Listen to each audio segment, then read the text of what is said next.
ನಾನು ವಿರಾಟ್ ಸೂರ್ಯವಂಶಿ. ಏನು ಮಾಡುತ್ತಿದ್ದೇನೆ, ಏಕೆ ಮಾಡುತ್ತಿದ್ದೇನೆ, ಏನೂ ಅರ್ಥವಾಗುತ್ತಿಲ್ಲ. ಇಂದು ಮದುವೆಯಾಗುತ್ತಿದ್ದೇನೆ. ಯಾರೊಂದಿಗೆ? ನನ್ನ ತಮ್ಮನ ಪ್ರೇಮಿಯೊಂದಿಗೆ. ಏಕೆಂದರೆ ನನ್ನ ತಮ್ಮನು ತನ್ನ ಮದುವೆ ದಿನ ತನ್ನ ಮದುವೆಯಾಗಬೇಕಿದ್ದ ಹುಡುಗಿಯನ್ನು ಬಿಟ್ಟು ಓಡಿ ಹೋದನು. ಏಕೆಂದರೆ ಅವನಿಗೆ ಹಠಾತ್ ತಾನು ಮದುವೆಗೆ ಸಿದ್ಧನಾಗಿಲ್ಲ ಎಂಬ ಅರಿವಾಯಿತು ಮತ್ತು ಅವನಿಗೆ ಕಾವ್ಯ ಎಂಬಾಕೆಯ ಮೇಲೆ ಪ್ರೀತಿ ಇಲ್ಲ ಎಂದು ಅರಿವಾಯಿತು. ಆದ್ದರಿಂದ ಅವನು ಯಾರಿಗೂ ತಿಳಿಸದೆ ಅಮೆರಿಕಕ್ಕೆ ಹೊರಟು ಹೋದನು. ಕೇವಲ ಒಂದು ಕಾಗದದ ತುಂಡನ್ನು ಬಿಟ್ಟು ಮತ್ತು ಮದುವೆಯಾಗಬೇಕಿದ್ದ ಹುಡುಗಿಯನ್ನು ಬಿಟ್ಟು ಮತ್ತು ನನ್ನನ್ನು ಈ ಸಂಕಷ್ಟಕ್ಕೆ ಸಿಲುಕಿಸಿದನು. ಆದರೆ ನಾನು ಬೇರೊಬ್ಬಳನ್ನು ಪ್ರೀತಿಸುತ್ತಿದ್ದೇನೆ. ವರ್ಷ, ನನ್ನ ಪ್ರೀತಿ, ನನ್ನ ಜೀವನ, ನನ್ನ ಎಲ್ಲವೂ. ನಾನು ವರ್ಷಗಳ ಬಗ್ಗೆ ಮನೆಯಲ್ಲಿ ಎಲ್ಲರಿಗೂ ಹೇಳಲಿಕ್ಕೆ ಹೋದ ದಿನವೇ ನನ್ನ ತಮ್ಮನಾದ ವಿವೇಕ್ ತನ್ನ ಮದುವೆಯ ಬಾಂಬನ್ನು ಸಿಡಿಸಿದನು. ಕೆಲವು ದಿನಗಳ ನಂತರ ಮಾತನಾಡುತ್ತೇನೆ ಎಂದುಕೊಂಡು ನಾನು ಮೌನವಾಗಿದ್ದೆ. ಆದರೆ ನನ್ನ ಮೌನ ನನಗೆ ಇಷ್ಟೊಂದು ಬೆಲೆ ಬಾಳುವಂತಾಗುತ್ತದೆ ಎಂದು ನನಗೆ ಗೊತ್ತಿರಲಿಲ್ಲ. ಮತ್ತು ಅತಿ ಹೆಚ್ಚು ಕೋಪ ಆ ಹುಡುಗಿಯ ಮೇಲೆ ಬರುತ್ತಿದೆ. ಅವಳ ಹೆಸರು ಏನು? ಕಾವ್ಯ. ಪ್ರೀತಿಸಲು ಈ ಒಂದು ಲೋಕದಲ್ಲಿ ನನ್ನ ಮನಸ್ಸನ್ನು ಕೆಡಿಸಿದಂತಹ ನನ್ನ ಸಹೋದರನೊಬ್ಬನೇ ಸಿಕ್ಕಿದ್ದನ.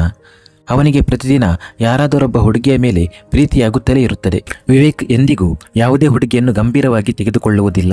ಆದರೆ ಇಂದು ನನ್ನನ್ನು ಸಿಕ್ಕಿಸಿ ತಾನು ಹೋಗಿಬಿಟ್ಟನು. ಈಗ ಎಲ್ಲರೂ ಸೇರಿ ನನ್ನನ್ನು ಶಿಕ್ಷಿಸುತ್ತಿದ್ದಾರೆ. ಮನೆಯ ಗೌರವದ ಹೆಸರಿನಲ್ಲಿ, ಆ ಹುಡುಗಿಯ ಗೌರವದ ಹೆಸರಿನಲ್ಲಿ, ನಾನು ಎಂದಿಗೂ ನೋಡದ, ತಿಳಿಯದ, ಕೇವಲ ಹೆಸರು ಕೇಳಿರುವ ಕಾವ್ಯ ಎಂಬ ಹುಡುಗಿಯ ಗೌರವದ ಹೆಸರಿನಲ್ಲಿ. ಅತಿ ದೊಡ್ಡ ವಿಷಯವೆಂದರೆ ನಾನು ಅವಳನ್ನು ಪ್ರೀತಿಸುವುದಿಲ್ಲ, ಅವಳು ನನ್ನನ್ನು ಪ್ರೀತಿಸುವುದಿಲ್ಲ. ಆದರೂ ನಮ್ಮಿಬ್ಬರನ್ನು ಬಲಿ ಕೊಡುವ ಕುರಿಯಂತೆ ಮಾಡುತ್ತಿದ್ದಾರೆ. ಇನ್ನು ಆ ಹುಡುಗಿಗೆ ತಾನು ಕಾಯುತ್ತಿರುವವನು ಅವಳನ್ನು ಬಿಟ್ಟು ಹೋಗಿದ್ದಾನೆ ಎಂದು ತಿಳಿದಿಲ್ಲ. ಮತ್ತು ನಾನು ನನ್ನ ಹಿರಿಯನ ಜವಾಬ್ದಾರಿಯನ್ನು ನಿಭಾಯಿಸುತ್ತಿದ್ದೇನೆ. ನನ್ನ ಪ್ರೀತಿಯನ್ನು ಕೊಂದು ನಾನು ಪ್ರೀತಿಸದ ಹುಡುಗಿಯನ್ನು ಮದುವೆಯಾಗುತ್ತಿದ್ದೇನೆ. ಅಷ್ಟೇ ಅಲ್ಲ, ಅವನು ಕೋಪದಿಂದ ತನ್ನ ಡೈರಿಯನ್ನು ಮುಚ್ಚಿಟ್ಟನು. ಡೈರಿಯಲ್ಲಿ ಬರೆದರೆ ಕೋಪ ಶಮನವಾಗುತ್ತದೆ ಎಂದು ಅವನಿಗೆ ಅನಿಸಿತ್ತು. ಆದರೆ ಅದು ಹಾಗಾಗಲಿಲ್ಲ. ಮೊದಲು ವಿವೇಕನ ಕೋಪ, ನಂತರ ತನ್ನ ಕುಟುಂಬದವರ ಕೋಪ ಮತ್ತು ಅದರ ನಂತರ ತನ್ನ ಮೇಲಿನ ಕೋಪ. ಇವೆಲ್ಲವೂ ಆ ನಿರ್ದೋಷಿ ಕಾವ್ಯ ಮೇಲೆ ಬೀಳಲಿದೆ. ತಕ್ಷಣವೇ ಅವಳ ಜೀವನ ಬದಲಾಗಲಿದೆ. ವಿರಾಟ್ ಸೂರ್ಯವಂಶಿ ಕಪ್ಪು ಬಣ್ಣದ 6 ಅಡಿ ಎತ್ತರದ ಕಂದು ಕಣ್ಣಿನ ದಪ್ಪ ದಾಡಿಯೊಂದಿಗೆ ಪವರ್ಫುಲ್ ಬಿಸಿನೆಸ್ ಮ್ಯಾನ್. ಅವನ ಕೋಪಕ್ಕೆ ಎಲ್ಲರೂ ಹೆದರುತ್ತಿದ್ದರು, ಲೋಕದ ಜನರ ಜೊತೆಗೆ ಅವನ ಮನೆಯವರೂ ಸಹ. ಆದರೆ ವಿರಾಟ್ ಯಾರಿಗಾದರೂ ಭಯಪಡುತ್ತಿದ್ದರೆ ಅವನ ಅಜ್ಜ ಭೂಪೇಂದ್ರ ಸೂರ್ಯವಂಶಿಯವರಿಗೆ ಮಾತ್ರ. ಈ ಮದುವೆಯ ಬಗ್ಗೆಯೂ ಅವನ ಅಜ್ಜನೇ ಅವನನ್ನು ಒಪ್ಪಿಸಿಕೊಂಡಿದ್ದರು ಮತ್ತು ತನ್ನ ಅಜ್ಜನ ಮುಂದೆ ವಿರಾಟ್ಗೆ ಏನೂ ಮಾಡಲು ಸಾಧ್ಯವಾಗಿರಲಿಲ್ಲ. ಸರಿ, ಅವನು ತನ್ನ ಕುರ್ಚಿಯಿಂದ ಎದ್ದನು. ಅದೇ ಸಮಯದಲ್ಲಿ ಅವನ ಕೋಣೆಯ ಬಾಗಿಲು ಬಡಿಯಿತು. ವಿರಾಟ್ ಬಾಗಿಲು ತೆರೆದನು. ಅವನ ಎದುರು ಅವನ ತಾಯಿ ಉಷಾ ಸೂರ್ಯವಂಶಿ ನಿಂತಿದ್ದರು. ಅವರ ಸ್ವಭಾವ ಬಹಳ ಶುದ್ಧವಾಗಿತ್ತು. ಎಲ್ಲರ ಮೇಲೆ ಪ್ರೀತಿಯನ್ನು ಹೊಂದಿದ್ದರು. ಅವರು ಬಹಳ ಶಾಂತ ಮತ್ತು ಸಮತೋಲಿತ ಮಹಿಳೆ. ತನ್ನ ತಾಯಿಯನ್ನು ನೋಡಿ ವಿರಾಟ್ ಬಾಗಿಲಿನಿಂದ ಹಿಂದೆ ಸರಿದನು.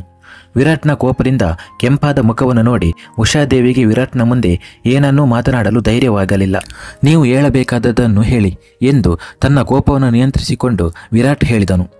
ದಿಬ್ಬಣ ಹೊರಡುವ ಸಮಯ ಆಗಿದೆ ಎಂದು ಉಷಾ ಅವರು ಹೇಳಿದಾಗ ವಿರಾಟ್, ನಾನು ಬರುತ್ತೇನೆ, ನೀವು ಹೋಗಿ ಎಂದು ಕೋಪದಿಂದ ಹೇಳಿದನು. ಉಷಾ ಅವರು ತಕ್ಷಣ ಹೊರಗೆ ಹೋಗುತ್ತಾರೆ.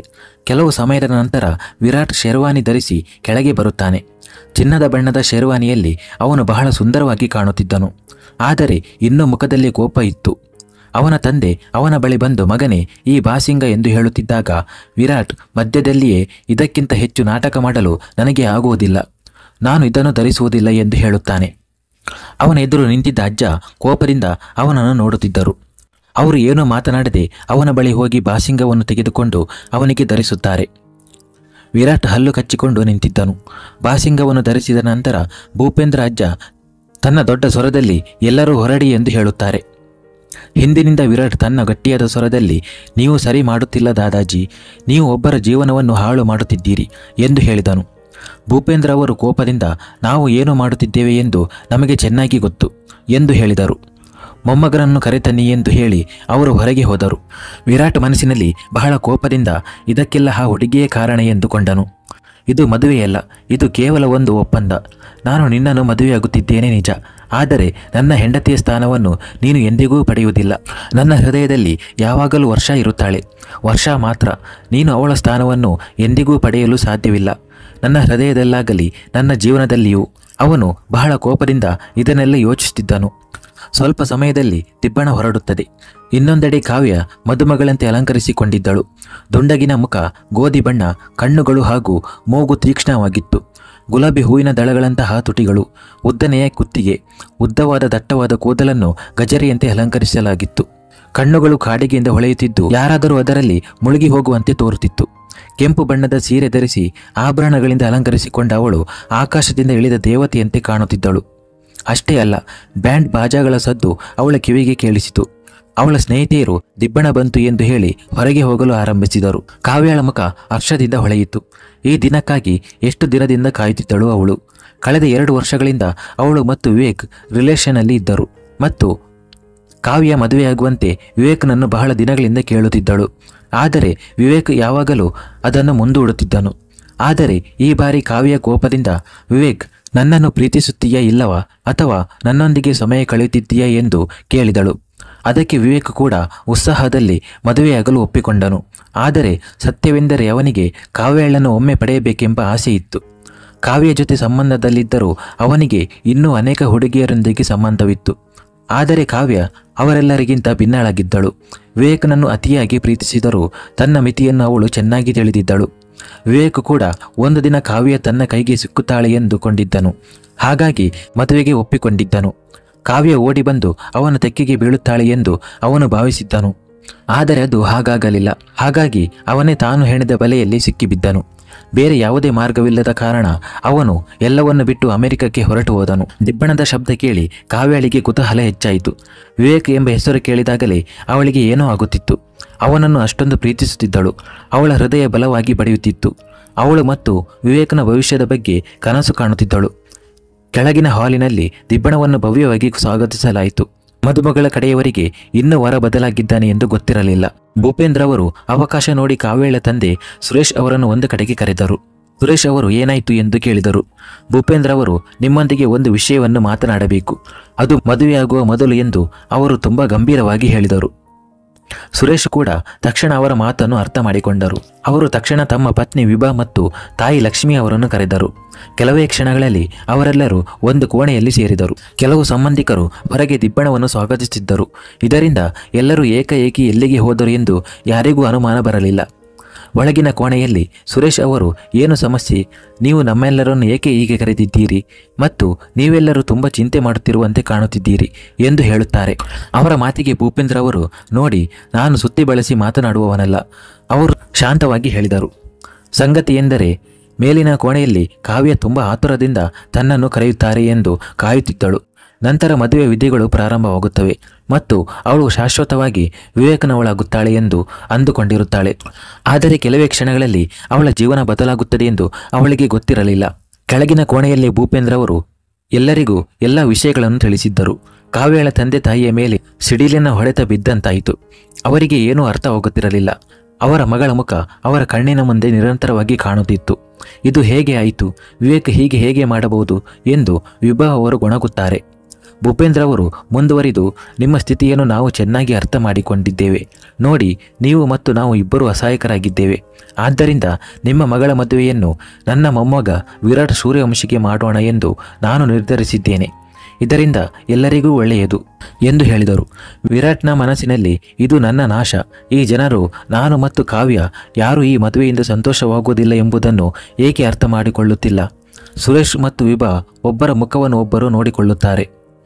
ಅವರಿಗೆ ಏನು ಮಾಡಬೇಕೆಂದು ಅರ್ಥವಾಗುತ್ತಿಲ್ಲ. ಭೂಪೇಂದ್ರ ಅವರು, ನಾನು ಹೇಳಿದಂತೆ ಮಾಡಿ ಎಂದು ಹೇಳುತ್ತಾರೆ. ಕಾವ್ಯಳ ಅಜ್ಜಿ ಅವರು ಸಂಪೂರ್ಣವಾಗಿ ಸರಿಯಾಗಿ ಹೇಳುತ್ತಿದ್ದಾರೆ. ಎಲ್ಲ ಅತಿಥಿಗಳು ಬಂದಿದ್ದಾರೆ. ಎಲ್ಲ ಸಿದ್ಧತೆಗಳು ಮುಗಿದಿವೆ ಮತ್ತು ಎಲ್ಲರ ದೃಷ್ಟಿಯಲ್ಲಿ ದಿಬ್ಬಣವೂ ಬಂದಿದೆ.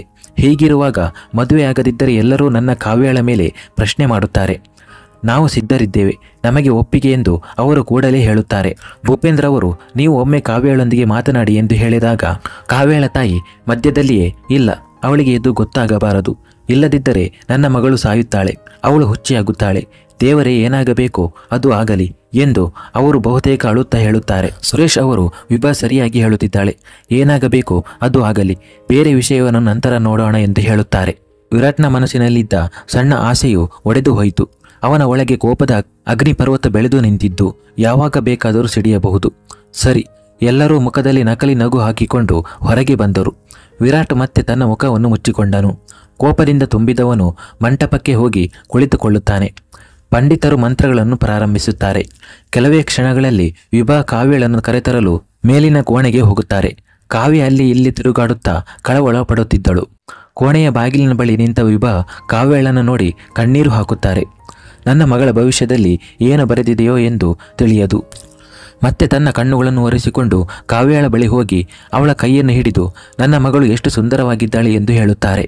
ನಂತರ ಕಾವ್ಯಳ ಮುಖವನ್ನು ಸೆರಗಿನಿಂದ ಮುಚ್ಚಿ ನಿನ್ನನ್ನು ಕೆಳಗೆ ಕರೆಯುತ್ತಿದ್ದಾರೆ ಎಂದು ಹೇಳುತ್ತಾರೆ.